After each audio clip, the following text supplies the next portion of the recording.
என் நெஞ்சில் குடியிருக்கும்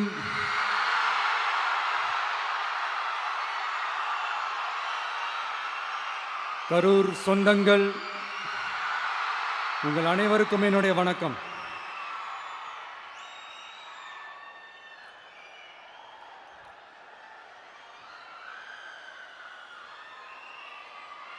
ஒரு மனுஷன் லைஃப்ல எவ்வளோ பெரிய ஒரு உயரத்துக்கு போனாலும் மனசளவில் சில வலிகள், காயங்கள் அதை மறக்க முடியாது இல்லையா? எல்லார் லைஃப்லையும் அப்படி தான், நமக்கும் அப்படி தான். நிறையா வலிகள், காயங்கள் எல்லாத்தையும் தாண்டி தான் வந்திருக்கிறோம். ஆனால் எல்லாத்தையும் விட ரொம்ப ஜாஸ்தியான அந்த வலியும் அந்த காயமும் எனக்கு அந்த கரூர் சம்பவம் தான்.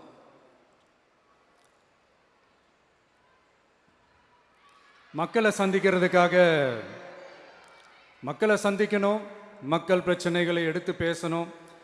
அதுக்காக தான் அந்த மக்கள் சந்திப்பு பயணத்தை தொடங்கி திருச்சி, அரியலூர், நாகப்பட்டினம், திருவாரூர், நாமக்கல், கரூர் அப்படின்னு சொல்லிட்டு போயிட்டுருந்தோம். அரியலூரில் அந்த மீட்டிங் முடிச்சுட்டு பெரம்பலூர் போகிறதுக்கு முன்னாடி அந்த பெரம்பலூர் போலீஸ் எங்களை அலர்ட் பண்ணாங்க. சரிங்க, கூட்டம் கொஞ்சம் ஜாஸ்தியாக இருக்குது, லேட் ஆகிடுச்சு, வராதிங்க அப்படின்ட்டு. So we had no choice. Police சொன்னால் நம்ம அதை ஒபே பண்ணி தானே ஆகணும். அதே நேரத்தில் பெரம்பலூர் மக்களோட அந்த சேஃப்டியும் மைண்டில் எடுத்துக்கிட்டு ஒரு மன வலியோடவே திரும்ப போயிட்டோம். அதுக்கப்புறம் பெரம்பலூர் தொகுதி மக்களுக்கு மன்னிப்பும் கேட்டோம். அதே மாதிரி நாமக்கல் அந்த மீட்டிங் முடிச்சுட்டு கரூர் வரும்போது அந்த கரூர் போலீஸ் எங்களை அலர்ட் பண்ணியிருக்கலாம்ல.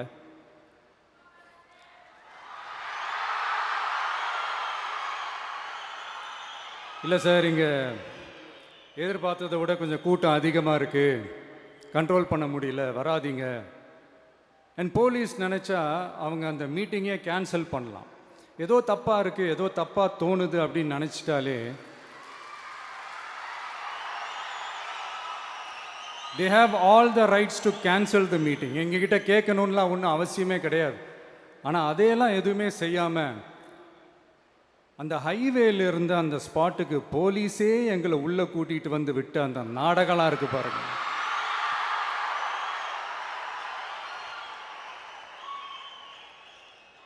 நம்பிட்டேங்க, முழுசாக நம்பிட்டேன்.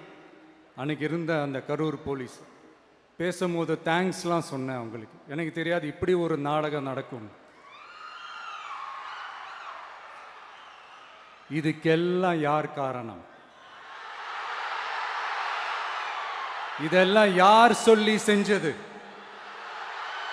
இப்படி பண்ணுங்க, அப்படி பண்ணுங்க, சப்போஸ் அப்படி நடந்தா இப்படி பண்ணுங்க, சப்போஸ் இப்படி நடந்தா இந்த மாதிரி இன்ஸ்ட்ரக்ஷன்ஸ்லாம் கொடுத்து அந்த ப்ரெஷர் போடுறது யார்?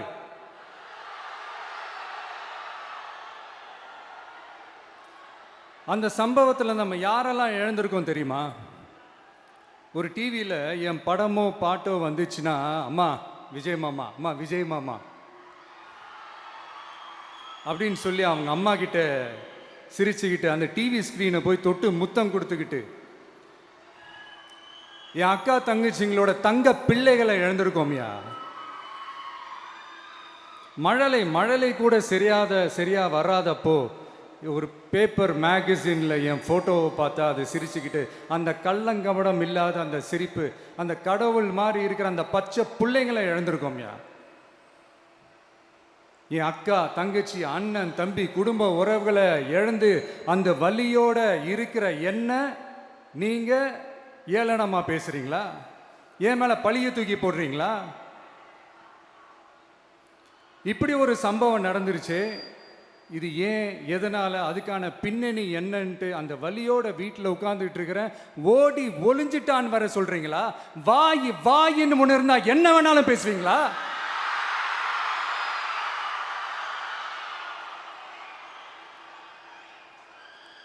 மக்களே, நான் உங்களையே கேட்குறேன், அன்றைக்கி அத்தனை க்ரௌடு இருந்துச்சு, அந்த க்ரௌடுக்கு தகுந்த மாதிரி போலீஸ் பாதுகாப்பு கொடுத்தாங்களா? இந்த இடத்தை எடுத்துக்க சொல்லி நாங்கள் தான் சொன்னோம்னு ஒரு போலீஸ் ஆஃபீஸர் பேட்டி கொடுக்குறாரு. அதுக்கு என்ன அர்த்தம்? இவ்வளோ வலி, இவ்வளோ காயங்கள் கொடுத்துட்டு பழியை தூக்கி நம்ம மேல போட்டுட்டு அதுல ஒரு அரசியல் ஆதாயம் தேடுறீங்களேயா? இதுல வாய் கூசாம சட்டசபையில ஸ்டாலின் சார் நம்ம மேல திருப்பி விட்டு அங்க ஒரு அரசியல் செய்றாரு. அதுக்கு என்ன அர்த்தம்?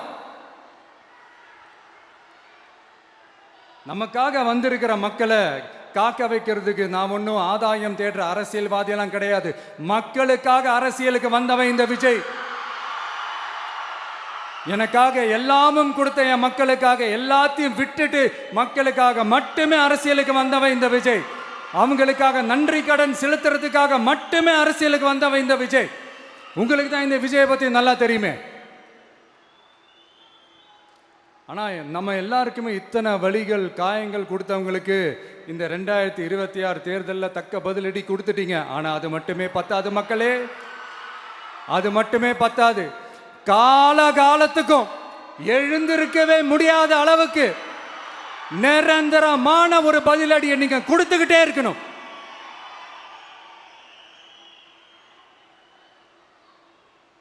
இப்படிலாம் பண்ணா நான் மக்களை விட்டு ஓடிடுவேன் நினைப்பா? யார் என்ன ஓடினாலும் நான் மக்களை விட்டுலாம் ஓட மாட்டேன். அன்னைக்கும் சொன்னேன், இன்னைக்கும் சொல்றேன், நாளைக்கும் சொல்றேன், தில்லா சொல்லுவேன், கெத்தா சொல்லுவேன். பணமா ஜனமா அப்படின்னு கேட்டா என் ஜனம் தான்டா எனக்கு முக்கியம்.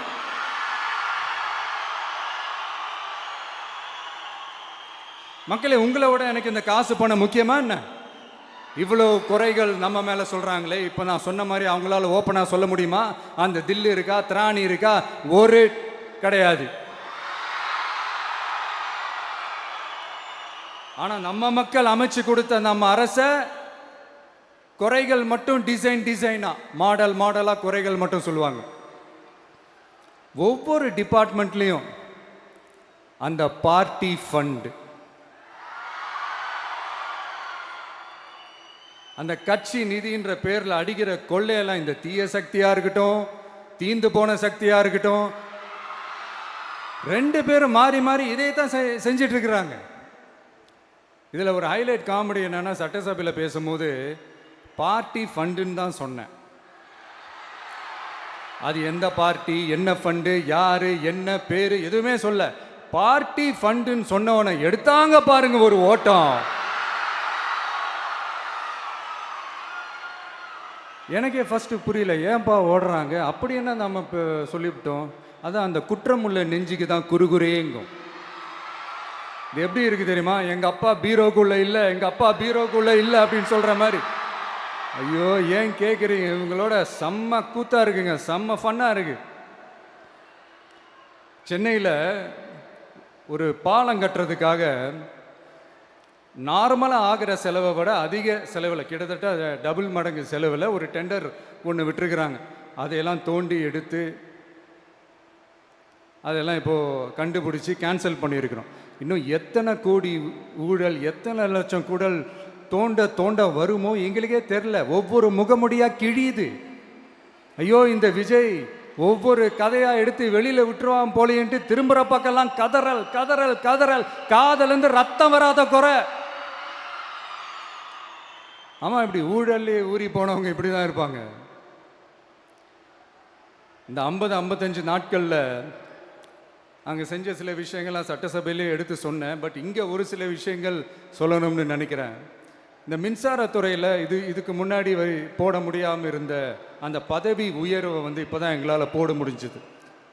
அதுக்காக ஒரு அக்கா அழுதுகிட்டே ஒரு நன்றி சொன்னாங்களே, அதெல்லாம் அவங்க கண்ணில் படாது அந்த வீடியோலாம். குறை சொல்கிறவங்களுக்கு. அடுத்து லஞ்சம்லாம் ஒழிக்க முடியாது, ஊழல்லாம் ஒழிக்க முடியாது, அதெல்லாம் பிளட்டிலேயே ஊறி போய் இருக்கு அப்படின்னு சொன்னவங்க போய் ஒவ்வொரு கவர்மெண்ட் ஆஃபீஸாக பாருங்க. ஒரு பைசா லஞ்சம் இல்லை, ஒரு பைசா ஊழல் இல்லை. வேலையெல்லாம் சும்மா டக்கு டக்கு டக்குன்னு நடக்குது. ஒரு பெரியவர் ஒருத்தர் சொல்றாரு, தம்பி வேலையெல்லாம் நடக்குது, ஆனால் அதையும் தாண்டி எங்களுக்கு மரியாதை கொடுக்குறாங்க தம்பி, உட்கார வச்சுலாம் பேசுகிறாங்க. இதெல்லாம் இதுக்கு முன்னாடி நடந்ததே இல்லை. அவனை போய் பாரு, இவனை போய் பாரு, இந்த ஆஃபீஸரை போய் பாருன்னு சொல்லி அலைய விடுவாங்க. இப்போ லஞ்சம் இல்லை, ஊழல் இல்லை, வேலையெல்லாம் உடனே நடக்குது. மக்கள் அப்படி ஒரு பெருமூச்சு ஒன்று விடுறாங்க. அதை பார்த்து நமக்கு அப்படி ஒரு ஹாப்பினஸ். இதுக்கு மேலே என்ன வேணும்? ஏன் இதெல்லாம் பண்ண முடியாது? மனசுன்னு ஒன்று இருந்தால் பண்ணலாம். இப்போ பண்ணலை. அதே மாதிரி இந்த எல்என்டி நிறுவனத்தோட 18,600 crore-க்கு 3 திட்டங்கள் அந்த ஒப்பந்தம் அந்த கையெழுத்து போட்டிருக்கிறோம். கிட்டத்தட்ட 8,200 பேருக்கு வேலை வாய்ப்பு. நான் சொல்கிறது அந்த 3 மாவட்டத்தை சேர்ந்தவங்களுக்கே அவ்வளோ வேலை வாய்ப்பு. குறுவை சாகுபடிக்காக 134 கோடியில் அந்த சிறப்பு தொகுப்பு திட்டம் அறிவிச்சிருக்கிறோம் நம்ம விவசாயிகளுக்காக. இப்போவும் சொல்கிறேன், நம்ம விவசாய பெருமக்களே, உங்களோட இந்த அரசு கூடவே நிற்கும். பெண்கள் பாதுகாப்புக்காக சிங்கப்பெண் அதிரடி படை, அது உங்களுக்கு நல்லா முன்னாடியே தெரியும். வரப்போகிற அறிஞர் அண்ணா அவர்களுடைய பிறந்த நாளில் உங்கள் அண்ணனுடைய அரசில் தாய் மாமன் தங்க மோதிர திட்டம் அறிவிக்கப்படும். இதெல்லாம் கேட்டாங்களே, வாக்குறுதி கொடுத்தீங்களே, என்னாச்சு என்னாச்சுன்னு. இந்த தீய சக்தி மாதிரி ரியல் தாய் மாமன்லாம் கிடையாது, ரியல் தாய் மாமன். எப்படி ரியல் தாய் மாமன்.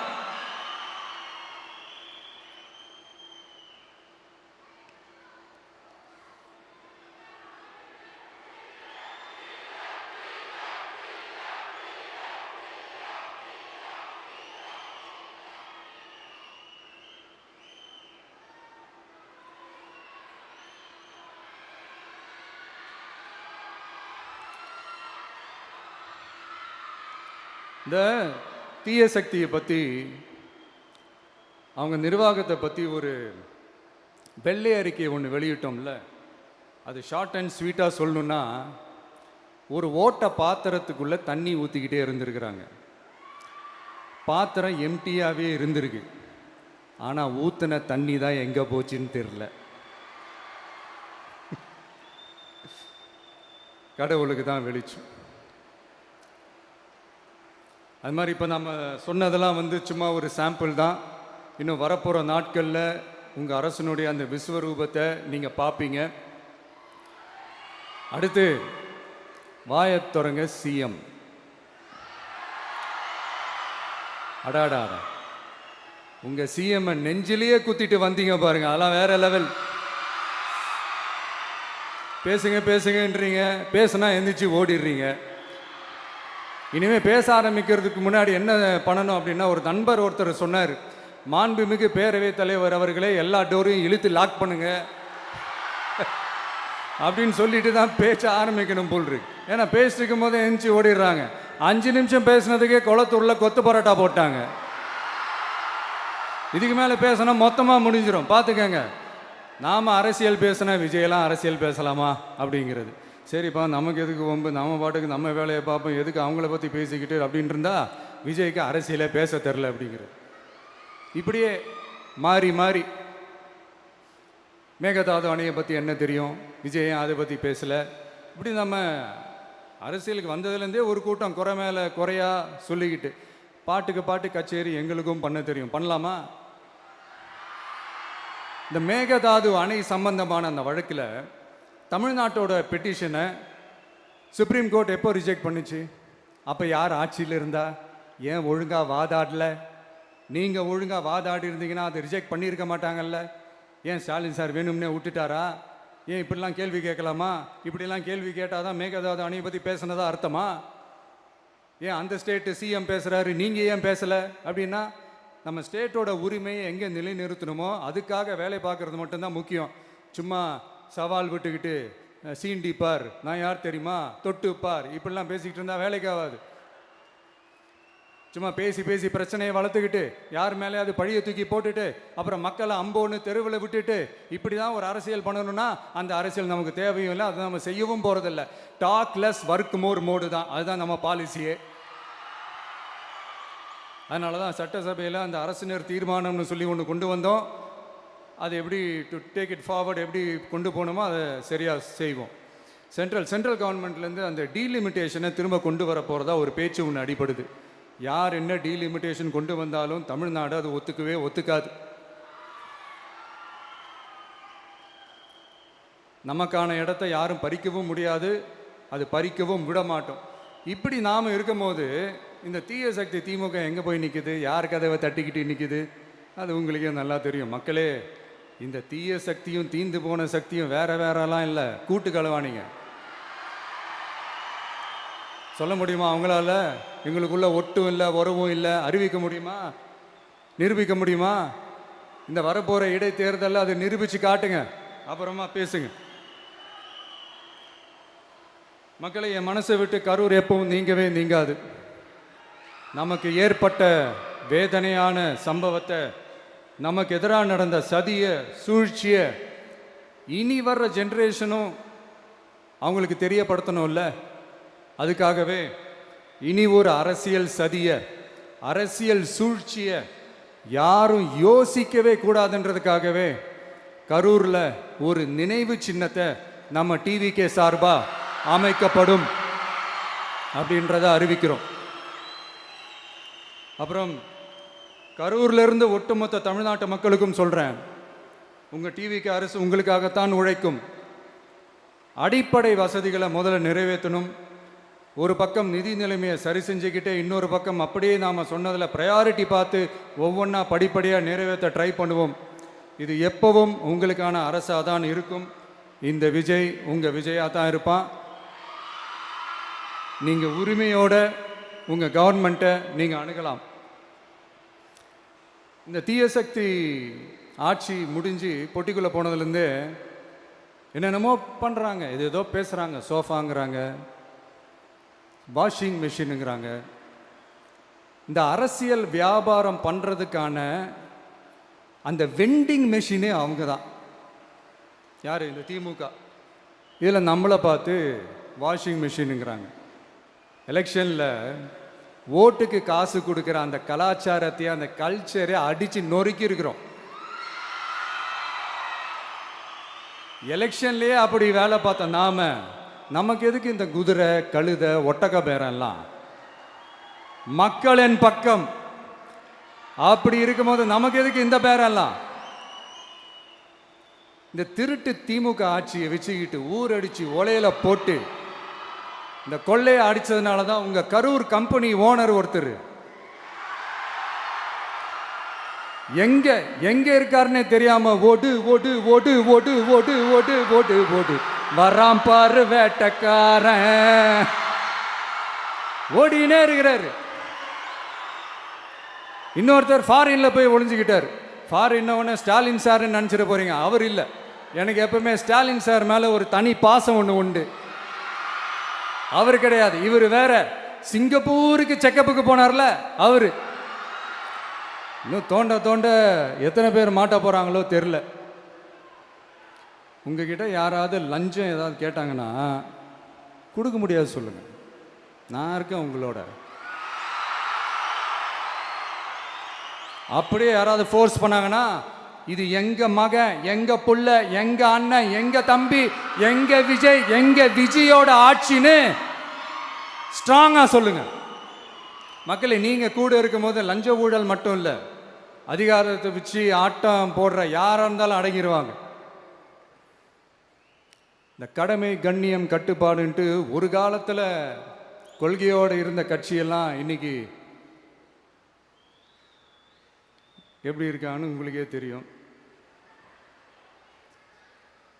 அதாவது இந்த டிவிகே கட்சியோட தலைவரை எதிர்க்கிறதுல ஒரு நியாயம் இருக்கு. ஏன்னா உங்க பொழப்புல மண்ணள்ளி போட்டான். என்ன, இந்த ஊழல் லஞ்சம்லாம் பண்ண மாட்டேன்னு சொல்லி உங்க அரசியலையே ஒரு தெருமுனைக்கு கொண்டாந்து விட்டான். மக்கள் வேற அவனை தான் நம்புறாங்க. ஸோ இந்த விஜயை எதிர்க்கிறதுல ஒரு அரசியல் நியாயம் இருக்குது, அதை புரிஞ்சுக்கலாம். ஆனால் இன்னைக்கு இந்த விஜயை மக்கள் ஓட்டு போட்டு ஜெயிக்க வச்சு ஒரு தீர்ப்பை கொடுத்து மக்களுக்காக வேலை செய்யறதுக்காக முதலமைச்சராக உட்கார வச்சிருக்கிறாங்க. என்னமோ இன்னமும் நீங்க தான் ஆட்சியில் இருக்கிற மாதிரி. விஜய் கரூருக்கெல்லாம் போகக்கூடாது, விஜய் இங்கே போகக்கூடாது, அது செய்யக்கூடாது, இது செய்யக்கூடாதுன்னு எனக்கு புரியலையே. ஆட்சியில் இருக்கும் போது தான் இவ்வளோ கட்டுப்பாடெல்லாம் போட்டிங்க, எஸ்ஓபிஸ்லாம் போட்டிங்க, ஸ்டாலின் சார் ஆப்ரேட்டிங் ப்ரொசீஜர்லாம் போட்டிங்க. இப்போவும் அதே பண்ணிட்டு இருந்தீங்கன்னா என்ன சார் நியாயம்? இல்லை, நான் தெரியாமல் தான் கேட்குறேன். இன்னும் கனவுலையே இருக்கிறீங்களா? முதல்ல முழிச்சு வாங்க, ரியாலிட்டிக்கு வாங்க. உங்கள் ஆட்சியெல்லாம் வீட்டுக்கு போய் டிவிக்கேன்னு ஒரு ஆட்சி வந்து ரொம்ப நாள் ஆச்சு. ஒழுங்கா படி என்று சுப்ரீம் கோர்ட் ஓங்கி மண்டேலியே நறுக்கு நறுக்கு நறுக்கு என்று செம்மட்டியாலே அடிச்சும் இந்த திமுக முழிச்சிக்கல அப்படின்னா அப்போ கொஞ்சம் கஷ்டம்தான். வெற்றி தோல்வியெல்லாம் அரசியலில் சகஜம் சார். அதுக்காகலாம் வெறி பிடிச்சி இந்த பதவி வெறி பிடிச்செல்லாம் அலைய தேவையில்லை. நல்ல விதமாகவே சொல்கிறேன், நியாயமான அரசியல் பண்ணுங்க. ஓ, அதுதான் உங்களுக்கு தெரியாதுல்ல. இந்த தீய சக்தி திருத்தவும் முடியாது, அவங்களா திருந்துவாங்கன்னு பார்த்தா அதுவும் நடக்க போகிறதில்ல. அதனால் வரப்போகிற இடைத்தேர்தலில் மக்களே இந்த தீய சக்தி திமுகவை நல்லா வெச்சு வெளுத்து விடுங்க. கான்ஃபிடண்டா இருங்க மக்களே, நல்லதே நடக்கும், வெற்றி நிச்சயம். மீண்டும் சந்திக்கும் வரை நன்றி, வணக்கம்.